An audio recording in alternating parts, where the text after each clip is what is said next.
একটা জিনিস দিয়েই আপনি আপনার সব বদ অভ্যাস দূর করতে পারবেন। ওই যে স্টলে বসে চা খাচ্ছেন, সিগারেট খাচ্ছেন, টিভি দেখতেছেন, ছেলে মেয়ে মোবাইল চালাচ্ছে, বউ মোবাইল চালাচ্ছে, এই যে সবাই একটা নেশায় ব্যস্ত, একটা জিনিসের স্বাদ এই নেশাগুলো অফ করে দিতে পারবে। সেটা হচ্ছে অজানাকে জানার স্বাদ, জ্ঞানের স্বাদ। বই পড়ার মধ্যে একটা আনন্দ আছে, বই পড়ার মধ্যে একটা মজা আছে। এই মজাটা অনুভব করতে পারতে হবে। আপনি কয়েক রকমের বই রাখেন আপনার বাড়িতে, ইতিহাসের বই রাখেন, কোরআন হাদিসের বই রাখেন, জেনারেল বিজ্ঞানের বই রাখেন, পেপার পত্রিকা রাখেন, একটা না একটা তো পড়তে ভালো লাগবে। খাবারের টেবিলে বসলে যেমন মুরগির গোস্ত থাকে, গরুর গোস্ত থাকে, ডিম থাকে, আচ্ছা মুরগির গোস্ত ভালো লাগছে না, ডিম খাবো। তো পড়ার টেবিলে বসলে যেন আচ্ছা ঠিক আছে আমার ইতিহাসের বই ভালো লাগতেছে না, আমি আজকে কোরআন হাদিসের বই পড়বো। কোরআন হাদিসের বই পড়তে ভালো লাগছে না, ঠিক আছে আমি আজকে তাহলে জেনারেল বিজ্ঞানের বই পড়বো। কিন্তু পড়ার অভ্যাস তৈরি করতে হবে। পড়াই একমাত্র অভ্যাস যেটা শাশুড়ি বইয়ের ঝগড়া কমিয়ে দিতে পারে, যেটা মোবাইলের ব্যবহার কমিয়ে দিতে পারে, যেটা ছেলে মেয়েদের মোবাইলের নেশা কমিয়ে দিতে পারে। আপনারা আড্ডা দেন, মিথ্যা গীবত রচনা করে নিজের গুনাহের পাল্লাকে ভারী করেন। শয়তান মানুষকে যে সমস্ত মাধ্যমে জাহান্নামে নিয়ে যেতে চায় তার মধ্যে সবচেয়ে সহজ মাধ্যম, যেটাতে বেশি মানুষকে জাহান্নামে নিয়ে যাবে।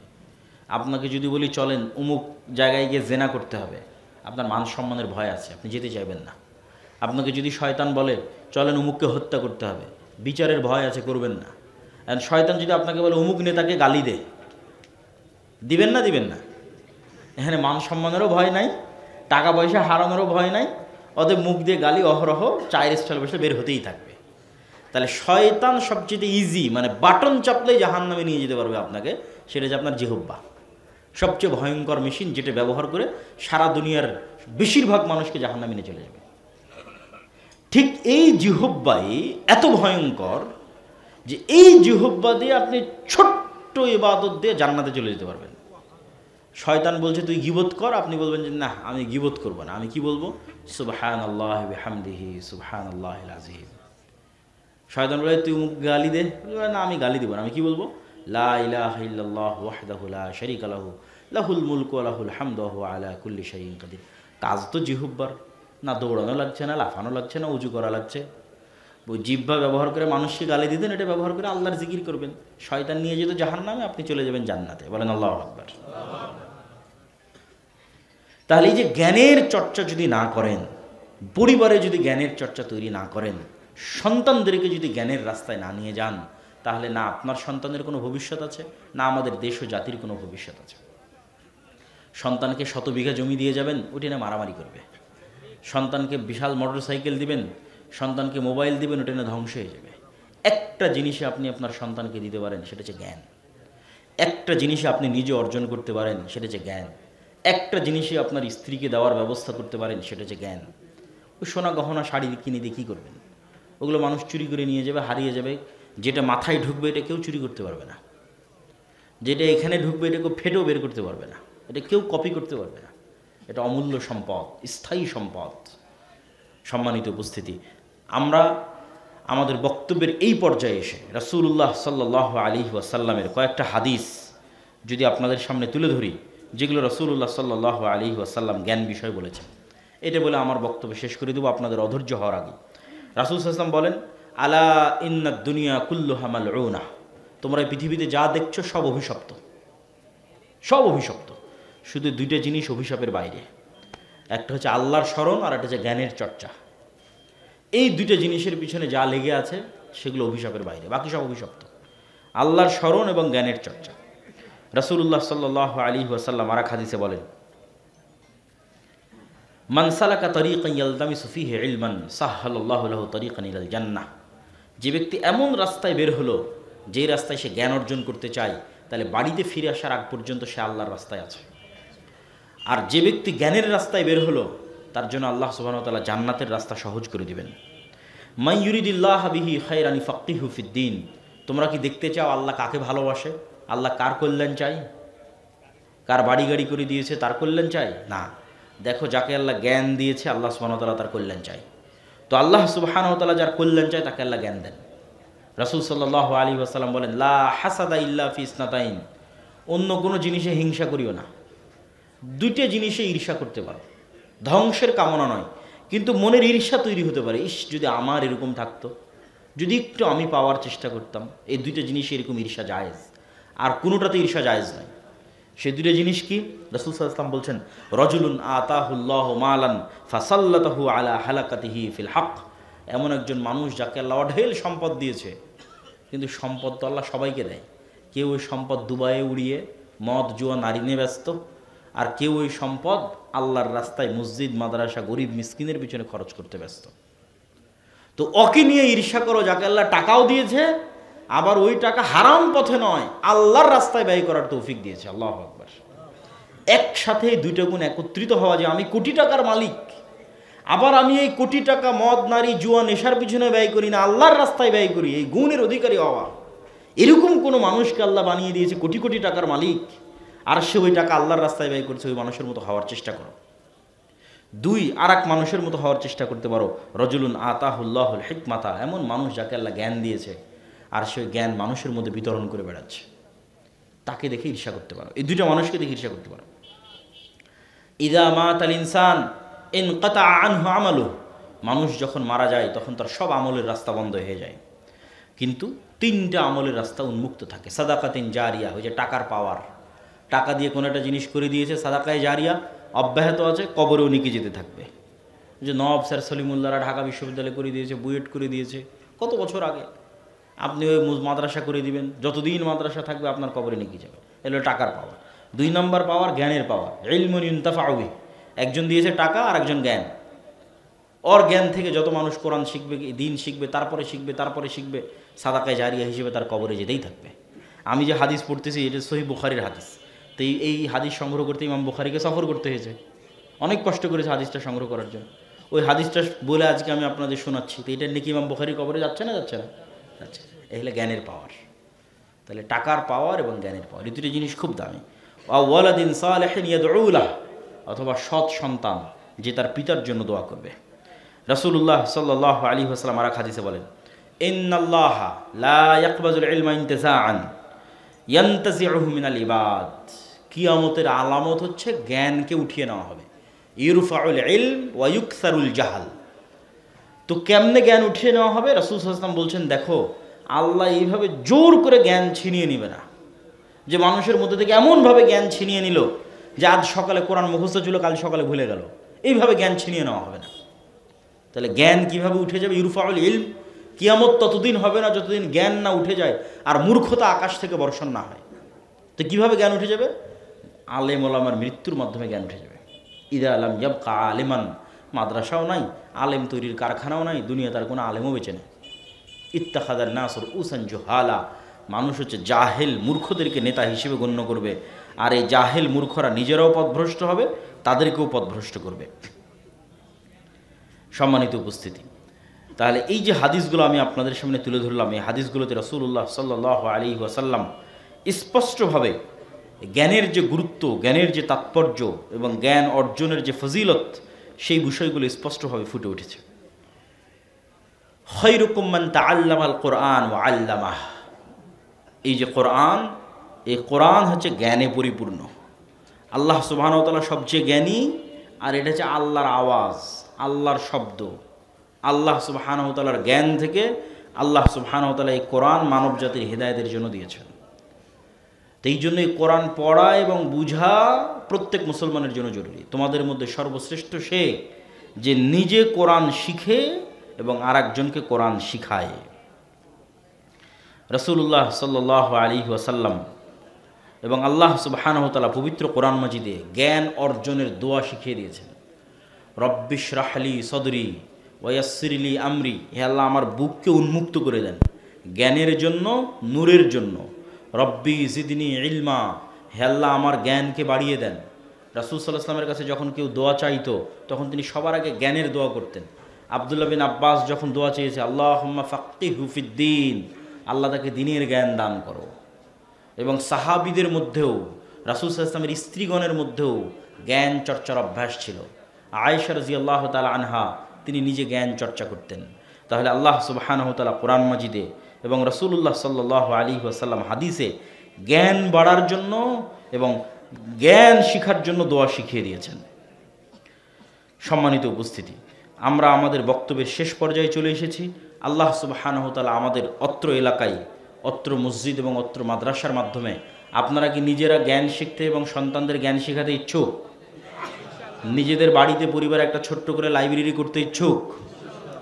নিজে আজ থেকে অন্তত টুকটাক কোরআন, হাদিস এবং যে কোনো পরিবারের জ্ঞান বই পড়তে ইচ্ছুক? এটাই জাতির মুক্তি, ন্যায়পরায়ণতা, সত্যবাদিতা আর জ্ঞান। আল্লাহ সুবহানাহু ওয়া তাআলা আমাদের কবুল করুক, আল্লাহুম্মা আমিন। সত্যবাদিতা, ন্যায়পরায়ণতায় অটল। ওমরের শাসনামল, আলীর শাসনামল, এইগুলো শুধু ন্যায় আর সত্যবাদিতার শাসনামল। পৃথিবী ন্যায় আর সত্যে পরিপূর্ণ করে দিয়েছিল তারা। তো তাদের বংশধরেরা আজ আমরা কিভাবে মিথ্যার দুর্নীতিতে ডুবে গেলাম, পুরো একটা জাতি।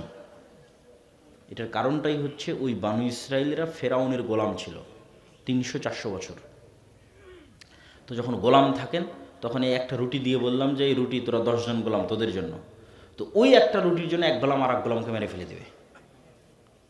তো ওই যে তখন তৈরি হয়ে যায় দুর্নীতির কালচার, মিথ্যার কালচার, কেন রিজিকের সংকট, গোলামের জীবনী তখন রক্তের মধ্যে ঢুকে যায়। তো ফেরাউনের যে পরিমাণ গোলামির অধীনে বানু ইসরায়েলরা ছিল, তাদের এই দুর্নীতি, মিথ্যা তাদের মধ্যে ঢুকে গেছে। আল্লাহ খুব ভালোভাবে জানতেন যে মুসা আলাইহিস সালামও যদি এই বানু ইসরায়েলদের সাথে বড় হয়, এই গোলামের মতো পালিয়ে পালিয়ে পালিয়ে পালিয়ে বড় হয়, তাহলে মুসা আলাইহিস সালামের যে মহৎ নৈতিকতা ওটা তৈরি হবে না,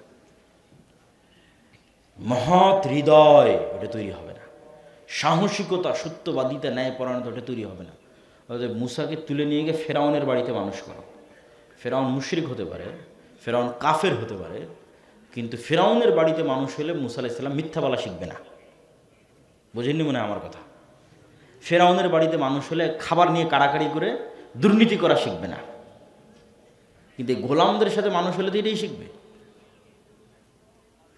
না হলে যেই দিন মুসা আলাইহিস সালামের সামনে ফেরাউনের একটা লোক বানু ইসরায়েলের একটা লোকের উপর জুলুম করলো, আর মুসা আলাইহিস সালাম এক থাপ্পড় দিয়ে ফেরাউনের লোককে হত্যা করে দিল, ওই জায়গায় মুসা আলাইহিস সালামের জায়গায় যদি কোনো বানু ইসরায়েল থাকতো, ও থাপ্পড় দেওয়া দূরের কথা, মুখ দিয়ে কথা উচ্চারণ করার সাহস করতে পারতো না। কেন? ওই যে গোলাম অবস্থায় বড় হয়েছে, ওই নৈতিকতাটুকু নাই যে এই অন্যায়টার প্রতিবাদ করতে হবে, করবে কেমনে, ওই ভিত্তিটা নাই। তো মুসা আলাইহিস সালাম ফেরাউনের বাড়িতে মানুষ হয়েছে দেখে তো একটা থাপ্পড় দিয়ে দিতে পেরেছে, এক থাপ্পড়ে মরে গেছে। এইটাই এই নেতা হয়ে যাবে এখন।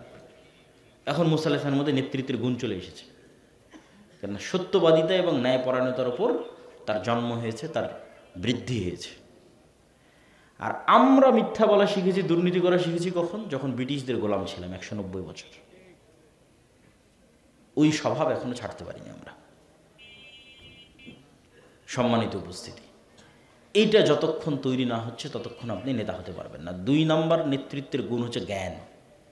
আদম আলাইহিস সালাম জ্ঞানী, আল্লাহ জ্ঞানী, এবং আল্লাহ সুবহানাহু ওয়া তাআলা জ্ঞানীদের নেতৃত্ব দিয়েছেন এবং নেতৃত্ব দেওয়ার কথা বলেছেন, এবং নবীদের ক্ষেত্রেও তিনি জ্ঞানের শর্ত আরোপ করেছেন। আর জ্ঞানে আজকের সমগ্র বিশ্বে সবচেয়ে পিছিয়ে আছে মুসলমানেরা। সারা বিশ্বে আমেরিকার তুলনায় বাংলাদেশ কি, সৌদি আরব, মালয়েশিয়া, তুরস্কের মতো দেশ 500 বছর পিছিয়ে আছে। 100-200 বছর না, 500 বছর জ্ঞানে পিছিয়ে আছে। অথচ এই ইউরোপে একসময় জ্ঞানের কিছুই ছিল না। এরা ছিল চাষা ভুষা, অজ্ঞ, মূর্খ। আর জ্ঞানের বাতিঘর ছিল মুসলমানদের কাছে। কর্ডোভায়, স্পেনের শহর কর্ডোভা, আমি গেছি, ঘুরে এসেছি। স্পেনের শহর গ্রানাডা, আল্লাহ যাওয়ার তৌফিক দিয়েছে। সেই কর্ডোভায় গেলে আপনার চোখ ছলছল করবে। এখনো বিশ্বের 3য় বৃহত্তম মসজিদ কর্ডোভার জামে মসজিদ। আর যখন তৈরি হয় তখন বিশ্বের সবচেয়ে বড় মসজিদ ছিল কর্ডোভার জামে মসজিদ। 70,000 মানুষ এক ফ্লোরে সালাত আদায় করতে পারবে। আর সেটাই এখন পৃথিবীর সবচেয়ে বড় গির্জা, নাউজুবিল্লাহি মিন যালিক। যে মসজিদটা ঈসা আলাইহিস সালাম এবং মারিয়াম আলাইহিস সালামের মূর্তিতে পরিপূর্ণ হয়ে আছে। মানুষ ওখানে গিয়ে যে সালাত আদায় করে গ্রেফতার করা হবে। স্পেনে যত গির্জা আছে প্রত্যেকটা গির্জাই মসজিদ। আপনি বাহির থেকে মনে করবেন এর মসজিদ, কেন না মেহরাবের মতো আছে, মিনারের মতো আছে। ভিতরে ঢুকে দেখবেন তো গির্জা। তাহলে ওয়াকফের জমি মুসলমানদের, নির্মাণ হয়েছে মুসলমানদের টাকায়, কিন্তু পরিণত হয়ে আছে গির্জায়। এই কর্ডোভার রাস্তাঘাটগুলো ছিল লাইব্রেরি, জ্ঞান বিজ্ঞান চর্চার কেন্দ্র। হাজার হাজার লাইব্রেরি ছিল, শত শত মাদ্রাসা ছিল। আর স্পেনের ম্যাপ যদি আপনি গুগল ম্যাপে গিয়ে দেখেন তাহলে দেখবেন এটা হচ্ছে ইউরোপের মধ্যে। স্পেনের সীমানার সাথেই লাগিয়ে আছে ফ্রান্সের সীমানা, স্পেনের সাথেই লাগিয়ে আছে ইতালি এবং ফ্রান্স। তো ইউরোপের লোকজন এই স্পেনে আসতো জ্ঞান অর্জন করতে, কেন এটা একটা আরেকটার সাথে লাগানো। বাংলাদেশ থেকে ভারত যাওয়া যেমন, ভারত থেকে বাংলাদেশে আসা যেমন, বাংলাদেশ থেকে পাকিস্তান যাওয়া তেমন, ঠিক তেমনই ফ্রান্স, ইতালি, লন্ডন এগুলো থেকে মানুষ স্পেনে যেত জ্ঞান অর্জন করতে, মুসলমানদের স্পেনে, কর্ডোভা এবং গ্রানাডায়। আর বাগদাদে মুসলমানেরা তৈরি করেছিল দারুল হিকমা, যে দারুল হিকমা হালাকু খাঁ চেঙ্গিস খাঁ জ্বালিয়ে দিয়েছিল। ফোরাত নদীর স্রোত আটকে গেছিল যে দারুল হিকমার বই নদীতে ফেলে দেওয়ার কারণে হালাকু খাঁ এবং চেঙ্গিস খাঁ ধ্বংস করে দিল, কেন ওদের কাছে জ্ঞানের কোনো গুরুত্ব ছিল না। তো মুসলমানদের কাছ থেকে জ্ঞান শিখে গিয়ে ওদের জ্ঞানের চর্চা শুরু হয়েছে। এই জন্য দেখবেন যে বই পুস্তকে, সমাজবিজ্ঞানে, ইতিহাসে লেখা থাকবে মধ্যযুগীয় অন্ধকার বা অন্ধকারাচ্ছন্ন মধ্যযুগ। এটা ডাহা মিথ্যা কথা। এই মধ্যযুগীয় অন্ধকার ইউরোপে ছিল, মুসলমানদের তখন স্বর্ণযুগ, মুসলমানদের তখন আলোর যুগ, জ্ঞান বিজ্ঞানের যুগ, কিন্তু ইউরোপে অন্ধকার ছিল। ওটাই আমাদের বই পুস্তকে লেখা আছে যে মধ্যযুগীয় অন্ধকার। মুসলমানদের মধ্যযুগীয় অন্ধকার ছিল। ওই মধ্যযুগীয় অন্ধকার যখন ইউরোপে ছিল তখনই মুসলমানদের স্বর্ণযুগ ছিল। মুসলমানদের কাছ থেকে জ্ঞান শিখে গিয়ে যখন তারা জ্ঞান বিজ্ঞানের চর্চা শুরু করলো, তখন ইউরোপের পাদ্রীরা এই সমস্ত বিজ্ঞানীদের ফাঁসি দিতে লাগলো। তখন ইউরোপের লোকজন বলল যে এই পাদ্রীদেরকে হটাও, এই গির্জা আলাদের হটাও, সেকুলার স্টেট তৈরি করো, রাষ্ট্রের মতো চলবে, এখানে পাদ্রী গির্জাদের কোনো অংশ থাকবে না। ওরা ওদের প্রয়োজনে সেকুলার রাষ্ট্র তৈরি করেছিল, সেটা ওরা আমাদের উপর চাপিয়ে দিয়েছে। যখন এই ইউরোপ তার জ্ঞান বিজ্ঞানে শক্তিশালী হয়ে সারা পৃথিবী দখল করে নিল, তখন এই সেম সেকুলার স্টেট মুসলমানদের উপর চাপিয়ে দিয়েছে। এবং মুসলমানদের যেই সময়গুলোতে মুসলমানদের কাছ থেকে জ্ঞান শিখে ইউরোপ জ্ঞান শিখতে শিখতে শিখতে শিখতে উপরে যাচ্ছে, দুর্ভাগ্যজনক হলেও সত্য, সেম ওই সময়গুলোতে মুসলমানেরা জ্ঞান বিজ্ঞানের চর্চা ছেড়ে দিয়ে আরাম আয়েশ বিলাসিতায় লিপ্ত হয়ে গেছিল, সেম ওই টাইমটাতে। এই জন্য এত বড় উত্থান পতন। বিশাল উসমানী খেলাফত থাকার পরও কোথাও টিকতে পারেনি, বিশাল মোগল সাম্রাজ্য থাকার পরও কোথাও টিকতে পারেনি। কেননা ইউরোপেরা যখন পানি জাহাজ বানাচ্ছে, মোগলেরা তখন তাজমহল বানাচ্ছে। আপনি ইতিহাস পড়ে দেখবেন যে ঠিক যেই সময়ে ইউরোপেরা জ্ঞান বিজ্ঞানে উন্নত হয়ে যুদ্ধ জাহাজ তৈরি করতেছে, ওই সময়ে মোগলেরা তাজমহল তৈরি করতেছে। এই দুই ডিসিশনের কারণেই আর মুসলমানদের স্বাধীনতা রক্ষা করা যায়নি। আপনি তাজমহলের জায়গায় একটা বিশ্ববিদ্যালয় বানাতেন, একটা জ্ঞান বিজ্ঞানের গবেষণাগার তৈরি করতেন, তাহলে আর কোনো মতেই যুদ্ধজাহাজ নিয়ে এসে ইস্ট ইন্ডিয়া কোম্পানি কলকাতার পোর্ট দখল করে আর মুম্বাইয়ের পোর্ট দখল করে ভারতকে মুসলমানদের হাত থেকে নিতে পারত না। ওরা যেই পরিমাণ উন্নত অস্ত্রপাতি নিয়ে আসছে, যেই পরিমাণ যুদ্ধজাহাজ নিয়ে আসছে, এগুলো ছিলই না এদের কাছে। কেন? ওগুলোর পিছনে এরা সময়ই দেয়নি। ওরা সব টাকা ব্যয় করেছে আরাম আয়েশ, বিল্ডিং নির্মাণ, বাড়িঘর নির্মাণ, এই বাগান তৈরি, এগুলো শেষ। মুসলমানদের স্বাধীনতাই শেষ। একই অবস্থা ছিল উসমানীয় সালতানাতের সময়। তাহলে কি দেখা গেল? এখানে আর একটা বিষয় মনে রাখতে হবে, মুসলমানদের কাছে যখন জ্ঞান ছিল তখন মুসলমানেরা জ্ঞানকে আল্লাহর নিয়ামত মনে করত, সাদাকায় জারিয়া মনে করত। এই জন্য একটা হিন্দুও যদি মুসলমানদের কাছে জ্ঞান শিখতে এসেছে, ইউরোপের খ্রিস্টানরাও যদি জ্ঞান শিখতে এসেছে, মুসলমানেরা ফি সাবিলিল্লাহ জ্ঞান শিখিয়েছে। এই পয়েন্টটা খুব ভালো করে মনে রাখবেন যে ইউরোপেররা মুসলমানদের কাছ থেকে জ্ঞান নিয়ে গেছে কোনো খরচ করা ছাড়াই, ফি সাবিলিল্লাহ। আর আজকে ইউরোপ এবং আমেরিকা যখন জ্ঞানের ভান্ডার পেয়ে গেছে, তখন আর এই পুরো জ্ঞানটাকে কুক্ষিগত করে ফেলেছে। একটা মাস্টার্সের কোর্স আপনি ইংল্যান্ডে কিনতে যাবেন 30 লক্ষ টাকা লাগবে এক বছরের। খালি খালি এক বছরের এমনি ফাও মাস্টার্সের কোর্স, তাহলে একটা পিএইচডি কোর্সের দাম কত হতে পারে? এমনি দু একটা নাম কাস্তে স্কলারশিপ দেয়। এরা জ্ঞানকে কুক্ষিগত করে এখন বিক্রি হবে। করোনা ভাইরাস আসছে, কে আগে টিকা বের করবে? ওরা আগে টিকা বের করবে। ওই টিকা তোমাকে কিনতে হবে, এটাই বিজনেস। ওইটা দিবে না যে কিভাবে এটা বানানো যাবে। এক দেশকে আরেক দেশের সাথে যুদ্ধ লাগিয়ে দাও, অস্ত্র কার কাছে? অস্ত্র তো আমার কাছে, আমেরিকা। ওই অস্ত্র কেমনে বানাবে ওইটা শিখাবে না, টাকা দাও অস্ত্র কিনে নিয়ে যাও। তা এখন আরব বিশ্বের যা টাকা, সব টাকা এমনি চলে যাচ্ছে খালি ফাও অস্ত্র কিনতে। কিন্তু শিখবে যে ওইটা ও শিখাবে না, জ্ঞানকে কুক্ষিগত করে দিয়েছে। সম্মানিত উপস্থিতি, ফলত অটোমেটিক জ্ঞানের বিজ্ঞানে পিছিয়ে থাকার কারণে মুসলমানেরা পিছিয়ে আছে। মুসলমানেরা যেন জ্ঞান বিজ্ঞানে এগিয়ে যেতে না পারে, পশ্চিমকালেও যেন জ্ঞান বিজ্ঞানে মাথা তুলে না দাঁড়াতে পারে, এই জন্য মুসলমানদেরকে ধ্বংস করার জন্য ইহুদিরা কিছু প্রজেক্ট লঞ্চ করে রেখেছে, যে প্রজেক্টগুলোতে মুসলমানদের ব্যস্ত করে রেখেছে। কিন্তু ইহুদিরা ওগুলো কাজে ব্যস্ত হয় না। সেটার একটা হচ্ছে জুয়া, সেটার একটা হচ্ছে মদ এবং নেশা, সেটার একটা হচ্ছে ক্রিকেট ফুটবল সহ বিভিন্ন বিনোদনের খেলতামাশা। তারা এগুলোকে প্রমোট করে, তাদের অতিরিক্ত নষ্ট অর্থ দিয়ে পৃথিবীতে চলুক। এই মদ জুয়া নেশা ক্রিকেট ফুটবল এগুলোর উন্মাদনা না চললে মুসলমানদের সময় নষ্ট হবে কোত্থেকে? মুসলমানের পাগল যুবকেরা ওই জুয়ার পিছনে সময় নষ্ট করবে, অনলাইন জুয়া, বাস্তবে জুয়া, বিড়ি সিগারেট মদ সেটার পিছনে সময় নষ্ট করবে, খেল তামাশা বিনোদন এটার পিছনে সময় নষ্ট করবে। আর ইহুদির সন্তানেরা স্ট্রিক্টলি বাধ্যতামূলক খালি জ্ঞান অর্জন করতে হবে, শুধু পড়তে হবে, পড়ে জ্ঞান বিজ্ঞানী ব্যবসায়ী ডাক্তার ইঞ্জিনিয়ার ব্যাংকার ওদেরকে হতে হবে। আর মুসলমানের সন্তানেরা এই যৌবনের মূল সময়টা জুয়ায় নেশায় খেলতামাশায় মত্ত রাখবে। এবার যখন 25-30 বছর হয়ে গেছে তখন আর কোনো রাস্তা নেই, এখন বিদেশে গিয়ে কামলা খাট, রেজাল্ট সামারি, আর কোনো রাস্তা নেই। এটা হলো গোলামির একদম বাস্তব চিত্র। এই গোলামির বাস্তব চিত্র যদি আরও ভালো করে দেখতে চান, যে জ্ঞান অর্জন না করার কারণে এই জুয়া নেশা আর খেলতামাশায় মত্ত থাকার কারণে গোলামির চিত্র কত নিম্ন লেভেলে যেতে পারে, তাহলে একদিন আপনি এখান থেকে, অথবা কল্পনা করতে পারেন, একদিন আপনি এখান থেকে লিবিয়াতে যাবেন।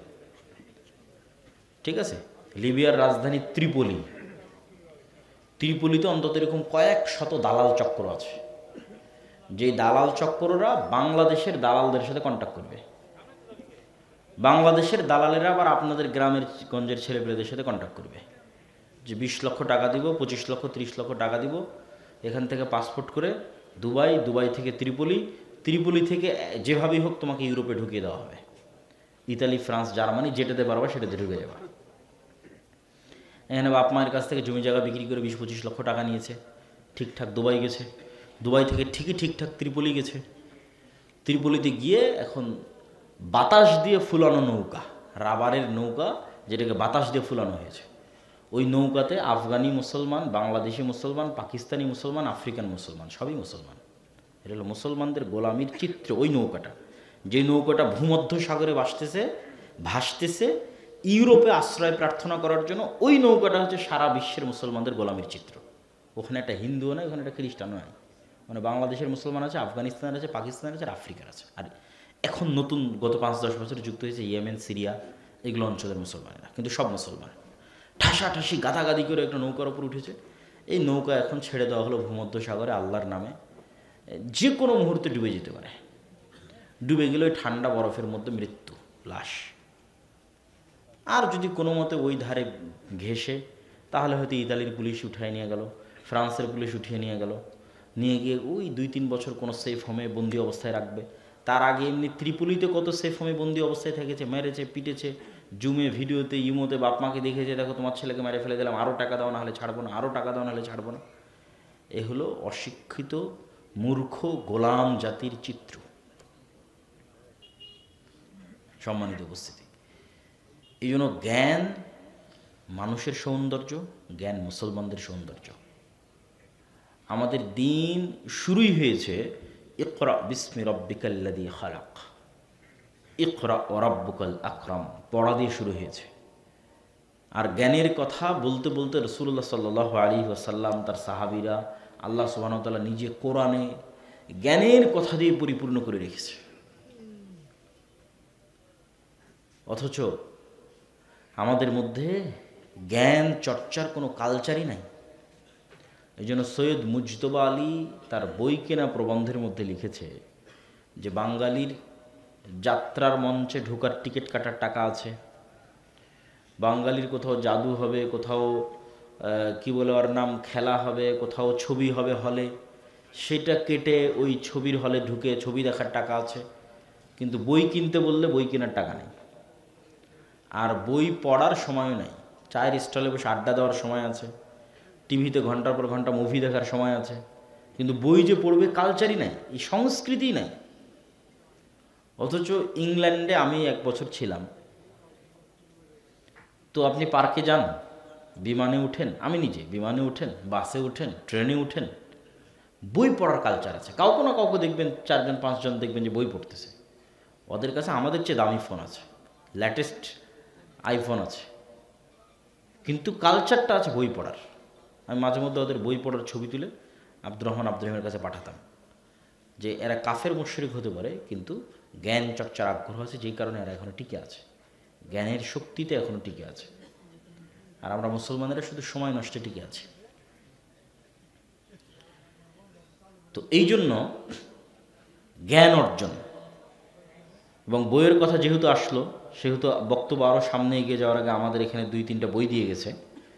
তার মধ্যে একটা হচ্ছে ফিকহুল হাদিস ফতোয়া সিরিজ। এটাতে পবিত্রতা, তায়াম্মুম, অজু, হাইজ, নেফাস, সালাত, এই পুরো সালাত এবং পবিত্রতা এই মিলে প্রায় 1000 প্রশ্নের উত্তর আছে। যাতে এমন কোনো প্রশ্ন আপনার মাথায় আসতে পারে না যেই প্রশ্নের উত্তর পাবেন না, এটা হতে পারে না। তো এই বইটা আপনার বাড়িতে থাকলে আর কোথাও ফোন দিয়ে জিজ্ঞেস করা লাগবে না যে প্রশ্ন কি, উত্তর কি। তারপরে হচ্ছে শাইখ আব্দুর রাজ্জাক বিন ইউসুফের উপদেশ বই আছে, রাসূল সাল্লাল্লাহু আলাইহি ওয়াসাল্লামের সালাত বইটা আছে, আমার লেখা রিজিক বই আছে, এবং সদাচরণ, যে আমলে জান্নাত মিলে, মানে বাপ মায়ের সাথে কেমন আচরণ করতে হবে, আত্মীয় স্বজন পাড়া প্রতিবেশীর সাথে কেমন, ঠিক আছে, ইয়াতিমদের সাথে কেমন, এই যে আচরণের বিষয়গুলো, এবং আচরণ যে সবচেয়ে বেশি স্ত্রীর সাথে কেমন, সন্তান সন্ততির সাথে কেমন, ঠিক আছে, এই আচরণ যে আমলে জান্নাত মিলে সেটা সদাচরণ। এই বইগুলোকে মূল্যায়ন করার চেষ্টা করবেন। বলছিলাম জ্ঞানের গুরুত্ব, জ্ঞানের তাৎপর্য, শিক্ষার তাৎপর্য। এবার আসেন, যত অধপতিত অবস্থাতেই থাকেন না কেন, সেখান থেকে উত্থান ঘটাতে হলো জ্ঞান লাগবে। যখন সেলজুকরা দেখল যে ক্রুসেডাররা, সেলজুক হচ্ছে একটা মুসলমান আব্বাসীয় খেলাফতের মধ্যে একটা খলিফাদের নাম হচ্ছে সেলজুক। সেলজুকরা যখন দেখলো যে ক্রুসেডাররা মানে হচ্ছে ইউরোপ থেকে আসা ক্রুসেডার, তারা একের পর এক শহর বিজয় করতেছে, একের পর এক দেশ বিজয় করতেছে, তখন ওরা এই ক্রুসেডারদের পতন ঘটানোর জন্য একটা মাদ্রাসা তৈরি করলো। সেই মাদ্রাসার নাম হচ্ছে মাদ্রাসা নিজামিয়া। যিনি তৈরি করেছিল তার নাম হচ্ছে নিজামুল মুলক। নিজামুল মুলকের নামে মাদ্রাসার নাম হলো মাদ্রাসা নিজামিয়া। এই মাদ্রাসা নিজামিয়া থেকে বড় বড় আলেম ওলামা বের হলো, বড় বড় আলেম ওলামা। শুধু কি আলেম ওলামা বের হলো, ভবিষ্যৎ মুসলমানদের যারা জেরুজালেম উদ্ধার করেছে, যারা ক্রুসেডারদের বিরুদ্ধে জিহাদে নেতৃত্ব দিয়েছে, ইমাদউদ্দিন জিঙ্কি, নুরউদ্দিন জিঙ্কি, সুলতান সালাহুদ্দিন আইয়ুবী, এরা সবাই হচ্ছে এই মাদ্রাসা থেকে পড়া, মাদ্রাসা নিজামিয়া থেকে পড়া। তাহলে যখন জ্ঞানের চর্চার জন্য একটা মাদ্রাসা তৈরি করা হলো, সেই মাদ্রাসায় ভবিষ্যৎ নেতাদের জন্ম হলো, যেই ভবিষ্যৎ নেতারা আবার জেরুজালেমকে উদ্ধার করলো। বাদশাহ আলেকজান্ডারের নাম শুনেছেন, ঈসা আলাইহিস সালামেরও আগের ঘটনা, বাদশাহ আলেকজান্ডারের ঘটনা। তো বাদশাহ আলেকজান্ডার ছিল এরিস্টটল, প্লেটো, সক্রেটিস এদের মাদ্রাসার, এদের স্কুলের ছাত্র। তো জ্ঞানী মানুষের কাছে যখন ছাত্র হয়েছে, জ্ঞানের পর্দা যখন খুলে গেছে, তখন নেতৃত্বের পর্দাও খুলে গেছে। পৃথিবীর অর্ধেকের বেশি বিজয় করে ফেলেছিল আলেকজান্ডার। আজকের যে ব্রিটিশ বিরোধী আন্দোলন করে আমরা যে স্বাধীন বাংলাদেশে এখন বসবাস করতেছি, ন্যূনতম যতটুকু স্বাধীনতা ভারতের কাশ্মীরের মুসলমানদের তুলনায় আমরা একটু বেশি পাই, অথবা ভারতের যে কোনো অঞ্চলের মুসলমানদের তুলনায় বাংলাদেশে বসে যতটুকু স্বাধীনতা আপনি ভোগ করেন, এই স্বাধীনতাটাও ব্রিটিশ বিরোধী আন্দোলনের সময় মুসলমানেরা চিন্তা করেছিল, আল্লাহ রহম করুক, শাহ ওলিউল্লাহ মুহাদ্দিস দেহলভির উপর, যিনি এই শিরক বিদআতে পরিপূর্ণ, কুসংস্কারে পরিপূর্ণ। বাদশাহ আকবর তো ধ্বংস করে দিয়েছিল ইসলামকে। বাদশাহ আকবর দিনে ইলাহি প্রজেক্ট লঞ্চ করেছিল খালি হিন্দুদের সাথে মুসলমানদের মিক্সিং করার জন্য। শ্রী চৈতন্যর প্রজেক্ট শুধু এসেই ছিল হিন্দু আর মুসলমানদের মধ্যে কালচারাল মিক্সিং করো।